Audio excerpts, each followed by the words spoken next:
Have you ever felt that some objects seem to hold more than matter, as if carry memories that not only belong to time, but also to the soul? So you feel like certain things are no coincidence. Maybe this video is just what you needed to hear it.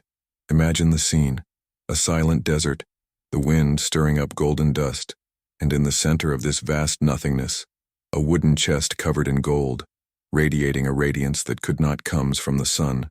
The Ark of the Covenant has always been described like this, as a portal between worlds. But why, after so many centuries, does it still arouse fear, fascination, and a strange feeling of recognition? Perhaps because, on some deep level, our soul remembers something that the mind has already forgotten.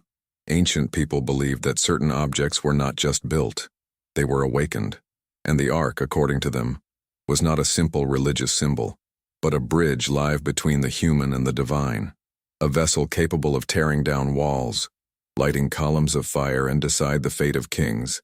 But what if this force was not just spiritual? And if did the Ark carry a type of energy that today we would call technological?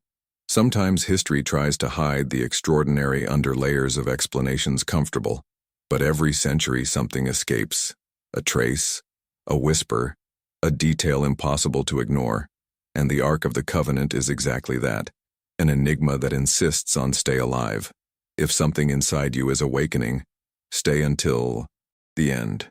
The answer may be here, because the question that spans millennia remains open. The Ark of the Covenant was a sacred relic, or an artifact of energy that did not were you born into this world. From the first narratives, the Ark of the Covenant appears as something that does not belong to the common world. It appears in the scriptures not as a simple liturgical object, but as a living, pulsating body, capable of responding, acting, and transforming. For many ancient people, certain containers were created to contain more than substances. They were shaped to harbor a type of presence, and the Ark, covered with pure gold and kept under the most absolute secrecy, was described precisely like that, as a container for a meeting between dimensions. The question that has echoed ever since is simple and profound. What, in fact, rested inside? Hebrew tradition states that the Ark guarded the tablets of the law, but it also describes phenomena that surpass our modern understanding. When the priest approached, a bluish light appeared between the cherubs on the lid, as if a spark was light up in the void. Some descriptions speak of a luminous column that rose to the sky. Others mention a deep sound, similar to the roar of a wind that did not come from nowhere visible. It's as if the Ark breathes, as if I was always waiting of something, or someone, capable of activating it. But what made this object so feared? The scriptures report that those who played in the Ark unduly fell instantly, as if an invisible energy field was broken abruptly. Knights, soldiers, priests, no one was immune. The curious thing is that this type of reaction does not resemble divine punishment in the sense poetic of the word. It sounds more like a discharge, an impact, a kind of existential short circuit between the human and something beyond its natural limit. That would be it pure spirituality, or science that we still don't understand. The Ark also seemed to exert influence over the environment. When it was transported, ancient texts suggest that an intense luminosity accompanied its bearers. In some battles, warriors claimed to see the atmosphere change, as if the air vibrated with electricity. And there are reports that the simple act of bringing the Ark closer to walls caused entire structures tremble, as if invisible waves passed through the stone and break their internal resistance. This detail has always intrigued scholars, because there is a logical explanation for an object from the 13th century BC to demonstrate such similar effects to those that we today attribute to electromagnetic fields. The symbolism also deserves attention. The Ark was built following proportions rigorous, almost mathematical, described in detail as if they were instructions techniques. Why so much precision? Ancient people carved sacred artifacts with devotion, but rarely with this level of functional detail. The Ark was made with acacia wood, strong, light, and surprisingly durable, coated internally and externally with gold, one of the best energy conductors in the world. Planet. Even considering only the material aspect, the Ark has characteristics of a gigantic capacitor, and this raises a disturbing reflection. Did the ancients' priests knew what they were building? Or they just followed instructions from a source they worshipped and feared. Despite its powers, the Ark was not used indiscriminately. She demanded rituals specific people, specific clothing. This does not resemble the operation of a common artifact. It resembles the activation protocol of a sensitive technology. The whole tradition points to a pattern. The Ark was not accessed. It was mediated. Only certain priests, prepared in silence, fasting, and purification, could approach. This requirement can be seen as spiritual discipline or as security operational. Behind all this, there is a deep emotional layer. The Ark represented presence. For a wandering people, crossing deserts and uncertainties, she was the promise that something bigger was going along with it. And this feeling of company is as human as divine. We all carry this desire to believe that there is a link between the visible and the invisible, between what we are today and what we are destined to become. The Ark, be as a symbol or as an artifact, it embodies this ancestral longing. But the question that haunts us remains open. Whether the Ark really radiated power, where did this energy come from? Was it spiritual, natural, technological, or a mysterious encounter between all these dimensions? And more, why did so many people fear her as much as they revered her? When we look at the Ark of the Covenant from the perspective of traditional history, it appears as a liturgical object. But when we look at its effects, its materials, and its usage patterns, something doesn't fit. It's as if we were facing a technology that we no longer understand, a technology that, to ancient people, seemed like magic, and to us, perhaps it seems like a myth, but which, interpreted by the scientific eye, reveals traces impressive amounts of advanced engineering. The Ark was built with acacia wood, light and resistant, and covered with pure gold, inside and outside. Any physics student knows that two separate metallic surfaces by an insulating material, they create a natural capacitor. In other words, the Ark could, theoretically, store and release electrical charge at intensities capable of causing deadly discharges. There are researchers who suggest that only the friction of transport, added to the conditions environment, would be enough to generate intense electric fields. If we analyze with neutrality, we realize that some biblical accounts, people falling dead upon touching it, specific transportation arrangements, insulating clothing worn by the Levites, correspond exactly what we would expect when dealing with a power-packed device. The most intriguing thing is that the Ark was never touched directly.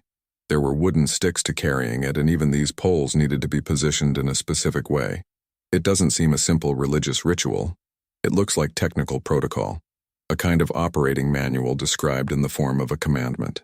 The priests, upon entering the Holy of Holies, they wore clothes made with fibers that we now know have insulating properties, and there were including bells and ropes for monitoring, as if the risk were real, physical, immediate. This combination of spiritual reverence and practical caution is very reminiscent of manipulation, of volatile, radioactive, or electrically unstable materials. Another fascinating point is the light radiation described around the Ark. Ancient texts, they speak of a glory that emanated from her, a white, bluish, or golden light, sometimes compared to the brightness of lightning.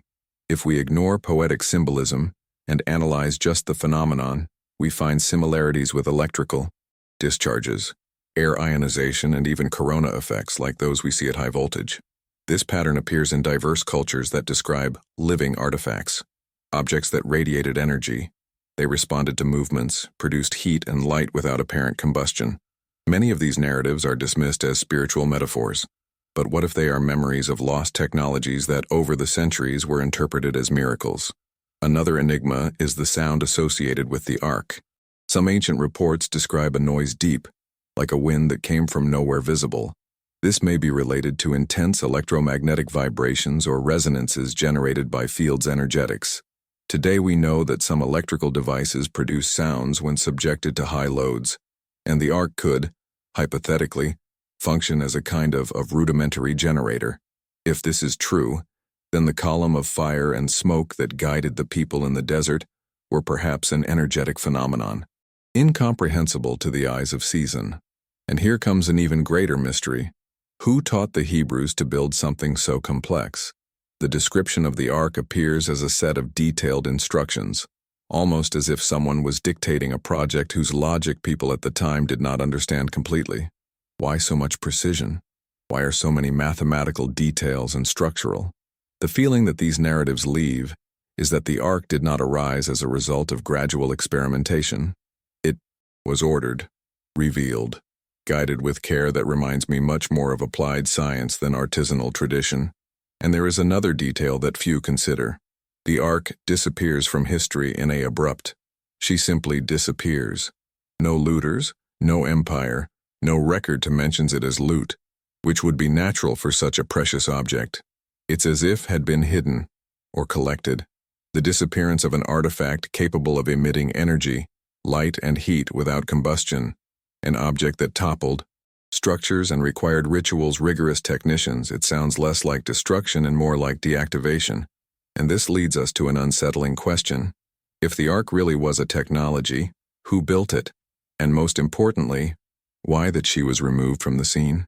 When we analyze the Ark of the Covenant not as an isolated object, but as part of a global pattern of luminous phenomena, resonant structures and unexplained artifacts, we begin to see something deeply unsettling, ancient. Humanity seemed to deal with a type of energy that today we are only beginning to understand. The Ark can be just a fragment of a much larger mosaic, an echo of a technology that it has crossed cultures, continents, and millennia, always shrouded in mystery, power, and silence. In different civilizations, we find records of objects that radiated light, heat, and vibration. Hindus spoke of Vajras, instruments associated with thunder and power divine. The Greeks described Aegis as a shield that emitted flashes and could paralyze opponents. African peoples of the ancient Sahara reported sacred chests that needed to be manipulated by specific priests, as they consumed those who approached them in an inappropriate way. The similarity between these narratives cannot be ignored.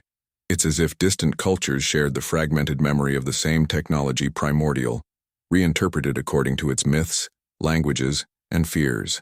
But the most fascinating link reveals itself when we analyze not just the objects but the spaces associated with them.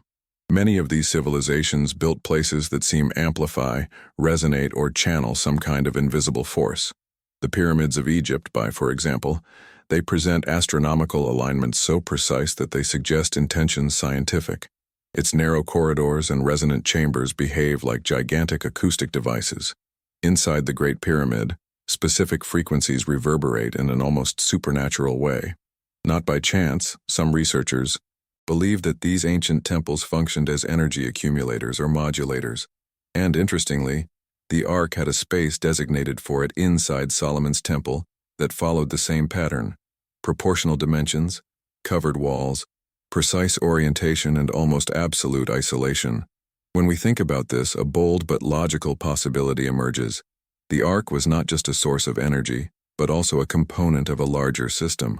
One energetic heart that needed to be activated in a specific environment to operate fully. Many scholars note that the presence of the Ark was often accompanied by atmospheric phenomena, such as dense fog, diffuse light, or noise deep, reminiscent of ionized effects. This suggests that she perhaps interacted with the environment, modulating surrounding fields, creating a kind of interface between the material and the immaterial. Another intriguing fact is the reports about the Ark influencing emotional states and mental. When she was taken into battle, warriors described an overwhelming feeling of courage and clarity. When removed, the people felt a kind of loss, as if a veil of confusion was installed. Similar phenomena are reported in ancient temples around the world, where certain structures seem to alter the brain frequency of those who enters, inducing calm, inner vision, or even mystical experiences. Today we know that electromagnetic fields can, indeed, influence the human brain. Did the Ark, and other sacred pieces, did they operate on this threshold between physical energy and spiritual experience? If we consider the possibility that the Ark manipulated fields, then its behavior described in the scriptures stops seeming magical and approaches a sensitive, sophisticated technology, perhaps even dangerous if used without preparation. That too, it would explain why only certain priests, after specific rituals, could access it. It was not just about spiritual purity, but about vibrational preparation. The body human, after all, is electromagnetic, and any interaction with such a device it would require physical, emotional, and mental balance. But there is an even deeper element. The Ark seemed to function not only as a sender, but as a receiver. Some texts mention that she responded, that spoke, which emanated. This raises the hypothesis that it picked up frequencies, perhaps natural, perhaps cosmic, and translated them in some way. Electromagnetic patterns coming from the sun, from space, or from sources we don't even understand. It wouldn't be the first time that ancient civilizations showed surprising knowledge about celestial phenomena. Many observed stars not just out of curiosity, but because they felt there was a dialogue between heaven and earth, an invisible exchange that shaped his life. If the Ark was part of that conversation, then it wasn't just a lost technology, but an instrument of connection, a symbolic and perhaps literal portal between worlds, frequencies, and consciousnesses. And this leads us to an inevitable question. If the Ark received something, where did that energy come from? And who, or what, wanted for it to be built? When we try to understand the Ark only through the limits of human technology known, many aspects remain unexplained. But when we expand our gaze to beyond Earth, to ancient narratives that mention heavenly visitors, messengers luminous, and beings who came down to teach, something intriguing happens. The fragments, scattered pieces begin to fit together, and the Ark, previously seen as an isolated object, makes sense within a larger cosmic context, almost as if it were part of a legacy left by intelligences that transcend our current understanding.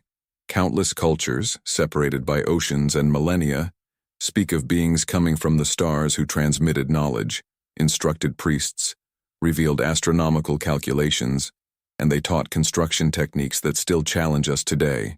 The Sumerians mentioned the Anunnaki. The Egyptians spoke of gods who sailed the heavens. Indian people reported celestial machines known as Vimanas. And always, these visitors were described as carrying luminous objects, energy weapons, resplendent or instruments capable of controlling natural forces. When we put the Ark of the Covenant alongside these accounts, the symbolic and functional similarity is impressive. Most intriguing is the pattern of instructions. The Ark was not created by trial and error.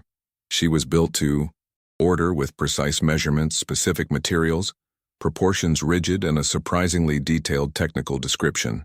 This kind of precision, it also appears in other narratives where celestial beings deliver plans, planks, books, or models that served as a guide. This practice is much more reminiscent of the act of transmit technology than just spiritual rituals, as if something or someone were actually instructing human civilizations to replicate devices whose functions they do not. They fully understood. There is also the issue of energy. If the Ark really emitted electromagnetic fields, light intense and heat without combustion, this is close to technologies that we today associate with reactors, capacitors, directional weapons, and portable power sources. Many theories suggest that extraterrestrial civilizations, if they exist, would not depend on simple fuels, but with advanced forms of energy manipulation.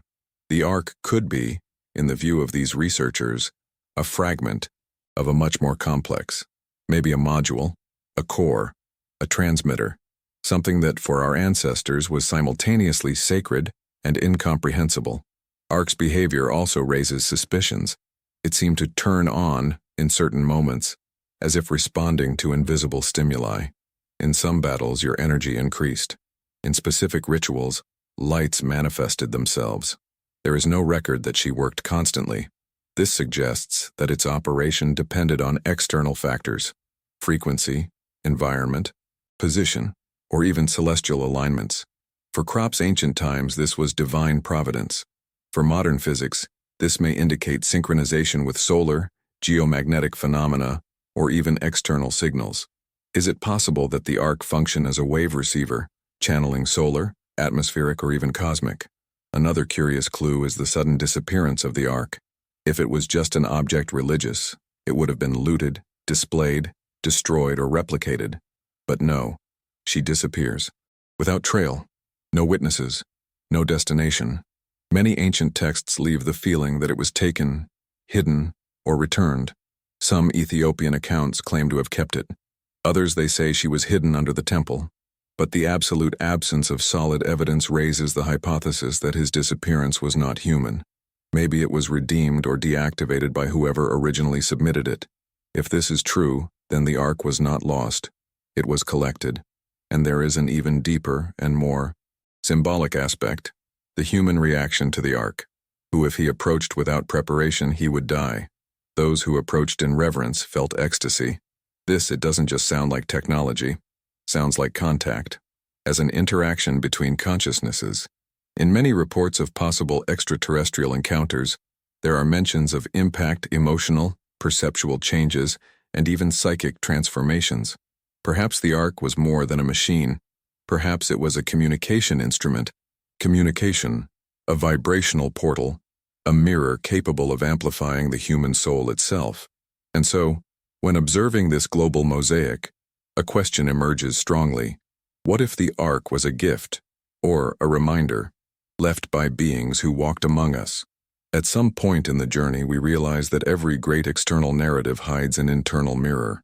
The Ark of the Covenant, with all its mystery, power, and ambiguity, always invites us to look at something beyond matter, because behind every object, sacred, there is a living symbol. And symbols, as Jung would say, are doors. Doors that they open not outwards, but inwards. The question that begins to arise is simple and silent. What if the Ark had never been just a box, but a map of the world itself? Human soul. Jung believed that myths were forms of language of the collective unconscious, messages that our depths send so that we can remember who we are. In this sense, the Ark represents the nucleus, the inviolable center, the place where we keep that which is most precious and most dangerous at the same time, our inner truth. So as the priest could only approach after purification, we too could only access certain parts of ourselves when our consciousness is prepared to bear the light that lives there. Sometimes touching the sacred within us transforms, sometimes destroys. The human soul is made of the same mystery. What if the energy discharges that killed anyone who touched the Ark were a metaphor for something deeply psychological? How many times do we get hurt when accessing memories we don't healed, old traumas, secrets kept? How many times does releasing end up hurting us because we are not yet ready to hold its light? A Ark within us works the same way. You can't force, invade, violate. She demands ritual, requires a break. It demands listening. There is an essential point here. Every external technology that fascinates humanity is, in a certain way, a reflection of internal capabilities that we have not yet recognized. The Ark emitted light, response, presence. Us too. The electromagnetic field of the human heart is hundreds times stronger than that of the brain. Our emotions radiate. Our intentions shape. It is possible that the ancients saw something in the Ark that we have forgotten, that the divine is not distant, but hidden in deep layers of ourselves. And maybe that's why so many cultures describe the human being as a temple, container, guardian of something sacred. If you feel that certain things are no coincidence, stay here. Sometimes not. We're just hearing an ancient story. We're being reminded of who we were before forgetting. When we connect the Ark to the human interior, we realize that it represents an invitation to access an energy that is not of this world, but that always was present in us. This energy appears when we silence, when we breathe, when we accept looking at parts we avoided. At that moment, the inner Ark starts to open, not violently, but lightly, not with fear, but with truth. And here comes the most profound reflection of this block. Perhaps the Ark was indeed an artifact extraordinary, but its main function was to remind human beings that there is power inside it, that there is light that can guide, transform, reveal, that there is something invisible waiting to be awakened. Modern science begins to understand this through quantum physics, neuroscience, deep psychology, but ancient traditions already knew. The human being is a portal. So before we move on to closing, I leave you with a question that resonates. What is inside you that has not yet been opened? Perhaps, after all, the real question is not what the Ark of the Covenant was, but why does she still call us? Centuries passed, empires came and went. Theories have been created and challenged. But this object, visible or invisible, remains I live in the memories of humanity, as if it were a note sustained in time, waiting for someone to finally hear your last chord. There are mysteries that cannot. They age because they belong to the spirit, not to history.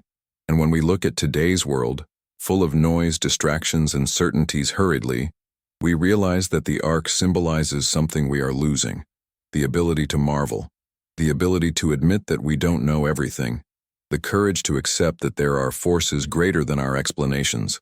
In every person who feels this called silent, the arc reappears, not as a distant object, but as a dormant memory. If this journey has awakened something inside you, if any passage has made your soul vibrate in a difficult way to explain, so follow us. There are paths that can only be followed in company. There are questions that only make sense when shared.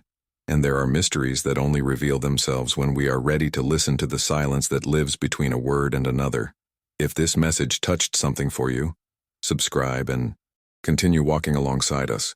Your soul may be remembering the path, and now I leave you with the question that echoes far beyond time. And what if what we call the end is only the beginning of a memory that the soul still don't know how to translate?